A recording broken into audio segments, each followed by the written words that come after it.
Allah tahu tak kita masuk syurga ataupun neraka? Sebelum kita lahir di dunia, Allah tahu tak hamba aku ini akan masuk neraka? Allah tahu tak? Allah tahu tak? Tahu. Hamba aku ni akan jadi jahat. Dia tahu tak? Tahu. Tapi dia lagi, kehidupan mengetahui bukan suatu paksaan. Macam kita tengok satu orang guru, dia tengok budak dia, anak murid dia, dia bertanya, cikgu, agak-agak berapa orang yang dapat A kelas ni? 5 orang. Tak lulus apa? 3 orang. Dia bagi siap senarai tak lulus tu. Ibu bapa komplain, buat demonstrasi. Masa apa dia kata, putuskan anak. Dia bukan putuskan tak lulus, dia ramal. Dia ramal based on beberapa maklumat yang dia ada.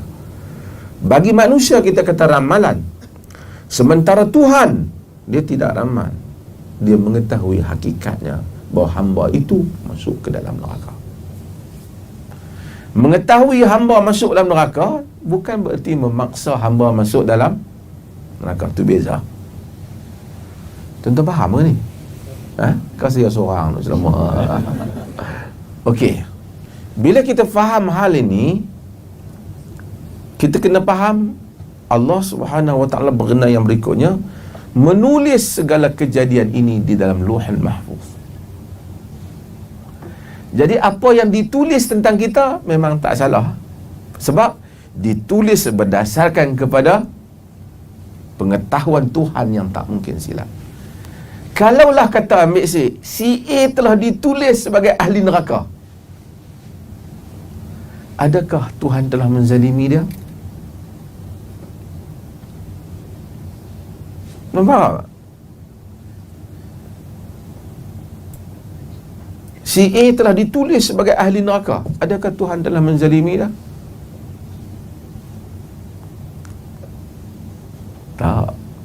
Tulis berdasarkan kepada ilmu.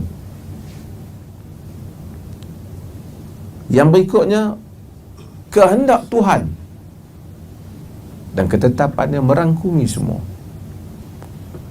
Pasal ada benda kehendak Tuhan ni, kehendak yang kita ada pilihan dan kehendak yang kita tak ada pilihan. Tapi dia kehendak Tuhan.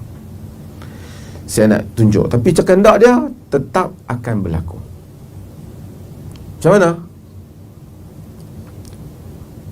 Tuhan jadikan manusia ni akan ada yang kufur dan akan ada yang beriman. Itu kehendak dia. Kalau dia mau, manusia dia boleh jadi macam malaikat. Tak ada yang kufur. Semuanya beriman saja. La ya'sunallaha ma amaruhum wa yaf'aluna ma yu'marun. Mereka tak akan derhaka apa yang diperintahkan. Mereka akan buat apa. Tapi tak. Kehendak dia pada manusia, you boleh pilih. Faman syaa falyu'min wa man syaa falyakfur. Siapa mau sila beriman. Kehendak dia. Siapa mau sila kufur. Kehendak dia. Itu kehendak dia. Maka dalam kehendak itu, kalau orang kufur pun dengan kehendaknya. Maksud dengan keizinannya. Kalau dia tak izin, maksud tak tahu nak kufur. Boleh jadi macam lembu kambing langsung tak tahu iman apa. Kan? Tak perlu hantar rasul. Tapi Allah mengkehendaki itu manusia. Kehendaknya kepada manusia, ada iman, ada kufur. Siapa yang beriman dengan kehendak dia, siapa yang kufur dengan kehendaknya. Kerana tanpa kehendaknya tak mungkin boleh berlaku kekufuran.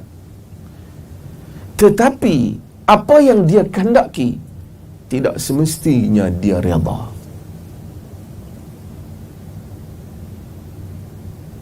Sebab itu, kerana ada, saya nak pergi faham. Macam mana lagi faham ni? Universiti, sekolah, kita jadi pensyarah. Kalau boleh, kita mau pelajar kita semua gagal ke? Semua berjaya. Tapi kehendak yang sistem yang kita buat, mesti ada gagal dan berjaya. Kalau kita mau, kita boleh buat. Takkan ada yang gagal. Semua kok mana apa korek bagi penuh, bagi dapat A. Tapi kita telah buat peperiksaan. Peperiksaan itu berlaku dengan kehendak kita dengan sistem yang kita kehendaki, maka ada yang gagal, ada yang dapat baik. Tapi yang kita redha ialah yang dapat baik. Tapi yang gagal juga sebenarnya berlaku dengan sistem yang kita mau. Kalau kita tak apply sistem tu, tak jadi. Itu kita lah nak bagi faham. Nak bagi faham rumah. Saya buat ibu bapa lagi mudah. Kerana anak kita, dia nak pergi satu function, kita tak pergi, terus pergi lah. Budak-budak merapu situ. Dia tak, abah tak bagi, orang lain semua pergi, kawan-kawan pergi, tak bagi. Abah tak suka kalau campur budak-budak tu. Abah tak sporting lah. Lagi-lagi kita kata, ni, pergi lah. Kita yang izinkan, tapi izin tanpa redha. Boleh faham? Maka orang kadang-kadang dia pun menderhaka pada Tuhan, bukan kehendak Tuhan juga. Yes, kehendak tanpa redha. Sedangkan kita boleh diberi pilihan untuk melakukan kehendak Tuhan yang satu lagi. Kehendak dengan redha. Okey ke ni?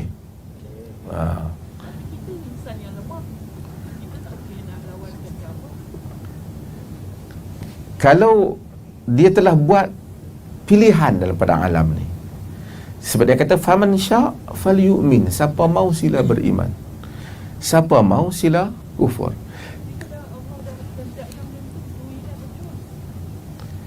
Dia berkehendak, maksudnya kita berada dalam kehendaknya, tapi bukan dalam paksaannya.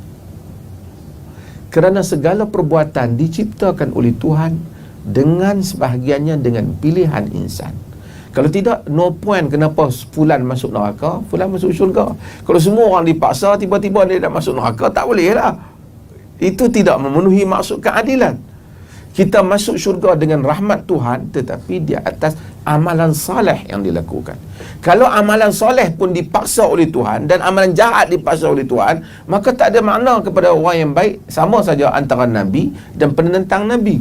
Sama saja antara manusia yang baik dan syaitan. Kerana kedua-duanya dipaksa Tuhan. Tak. Tuhan tidak memaksa, tapi Tuhan mengizinkan.